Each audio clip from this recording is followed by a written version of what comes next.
Okay, so today let's dive into something that's really interesting. It's called WorldCoin.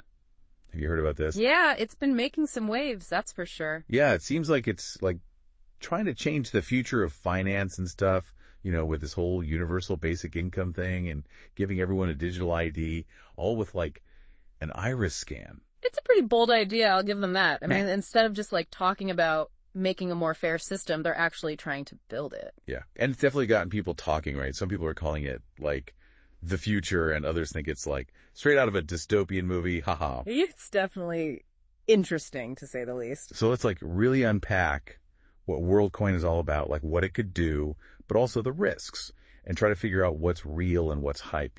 Sounds like a plan. Okay. So first of all, how do they even verify your identity? They use this thing called the orb, right? Yeah. Right, the orb. It's this device, kind of futuristic looking, that scans your iris to create what they're calling an Irish hash, which is basically your unique ID on the blockchain. See, that's the part that makes me a little uneasy, the whole eye scanning thing. I mean, what about privacy? People are obviously concerned about that and like how their data is being used. So how does WorldCoin say they're handling that?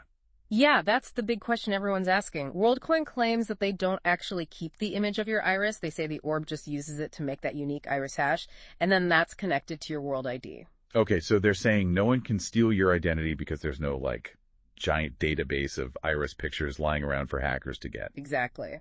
But is that enough to ease everyone's concerns? I mean, are people buying it? What are the critics saying about this whole thing with biometric data? There are definitely some concerns. I mean, some people are really uncomfortable with the idea of handing over that kind of data, no matter how secure it is. And what about the rules and regulations around data privacy? I know the EU is really strict about that kind of stuff. Has WorldCoin run into many problems there? Oh, yeah, for sure. They've faced some roadblocks, especially in the EU, where data protection is a really big deal. Some countries have even stopped the orb from being used there because of ethical concerns. Wow, so even if they have good intentions, it sounds like there are a lot of potential downsides too. Yeah, it's complicated. Okay, so let's switch gears for a sec and talk about what WorldCoin is actually trying to do. Like, what problem are they claiming to solve? So, at their core, they're trying to create a financial system that works for everyone, no matter where you live or if you even have a bank account. Right, like a global system. Exactly. And they think that using cryptocurrency combined with this universal way of proving you're a real person is the way to do that. Okay, so their cryptocurrency, WLELD, is like the fuel for this whole thing. Yeah. But then there's also this whole universal basic income thing, right? Mm-hmm. Like actually giving everyone money. Yeah, that's one of their big goals, to use WLD tokens as a form of UBI, so everyone would have at least some level of financial security.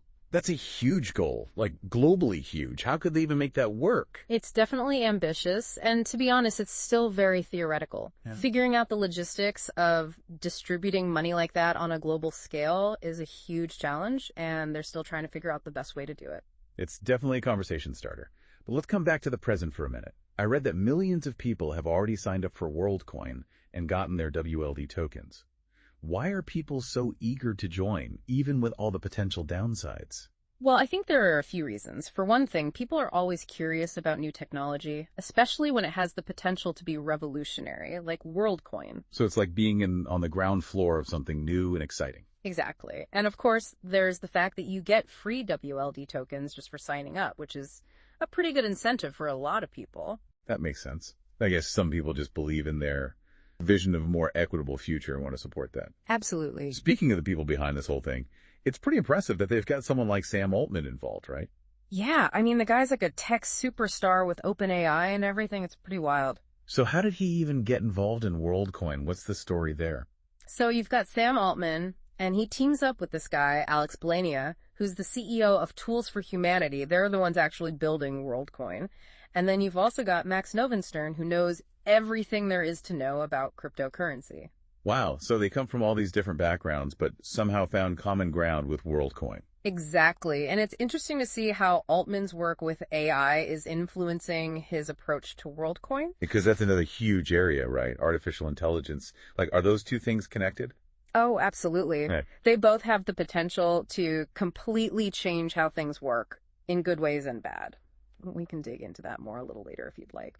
Yeah, let's definitely do that because this whole conversation is fascinating. Mm. We're not just talking about some new tech gadget. We're talking about the potential to change society as we know it. That's what makes it so interesting, right? Exactly. Yeah, it's like they're not just trying to make a new system, they're talking about changing how we think about power, too. Right. Like less about big companies or governments being in control and more about giving people power. Exactly. That's a big deal. Yeah. But how does that even work? I mean, right now, they've got the orb, and that feels pretty centralized to me.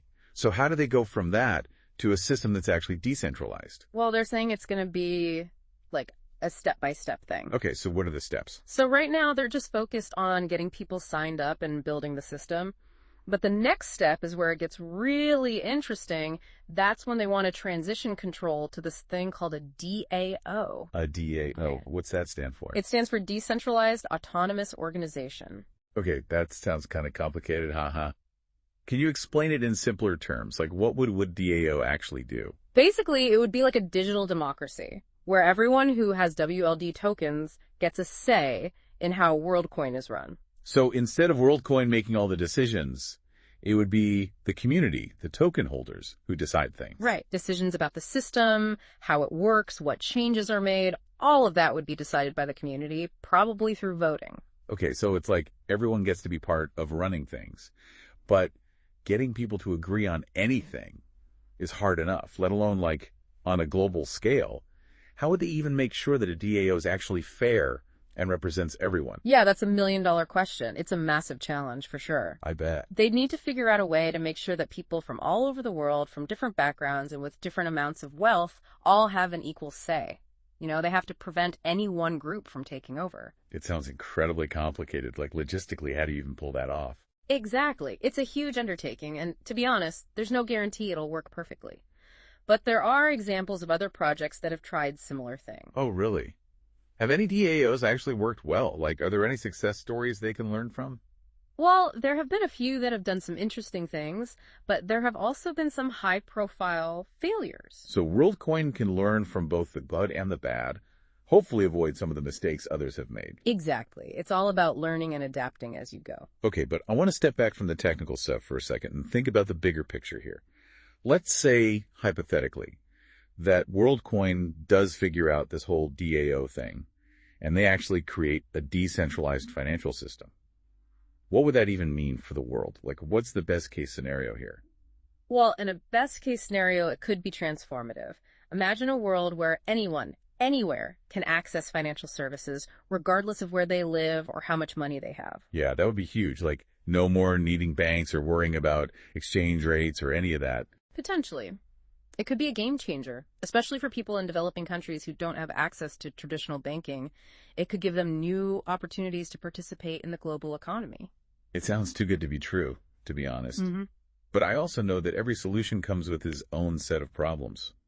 What are some of the potential downsides of a decentralized system? Like, what should we be worried about? Well, one of the biggest challenges is security. Because right now, with banks and stuff, there's someone you can call if something goes wrong, right? Right. With a centralized system, there's one central authority responsible for security. But when you decentralize things, it gets much more complicated. Because then who do you hold accountable if something goes wrong? Exactly. And that's a big concern with any decentralized system, not just WorldCoin. They need to have really robust security measures in place, and they need to be constantly vigilant because the stakes are incredibly high. Yeah, because if someone hacks the system, it's not just one bank or company that's affected, it's everyone. Right. Exactly. And then there's also the whole question of regulation. Right, because if it's a global system, then how do governments even regulate it? Exactly. It's uncharted territory in a lot of ways, and governments are still trying to figure out how to approach cryptocurrency in general. It makes sense that people are a little hesitant, even a little scared of all this. I mean, we're not just talking about technology, we're talking about power. It's about who has the power, who controls the money, who gets to make the rules. Exactly. And that's what makes this whole WorldCoin thing so fascinating, but also a little unnerving. It raises so many questions that we don't really have answers to yet. And it's going to be fascinating to see how it all plays out. So for our listeners out there who are maybe feeling a little overwhelmed by all of this, trying to figure out if WorldCoin is a good thing or a bad thing. Which is totally understandable. What are some of the key things they should keep in mind as they learn more about this technology? It's a lot to think about for sure. And what's interesting is WorldCoin isn't the only one trying to figure this whole digital identity thing out. Oh, absolutely not. There are tons of other projects out there, each with their own approach. Really? Like what? Well, there's this one called Proof of Humanity, and it's kind of different because they actually use social trust as part of the verification process. Social trust. How does that even work with digital identity? It's actually pretty cool.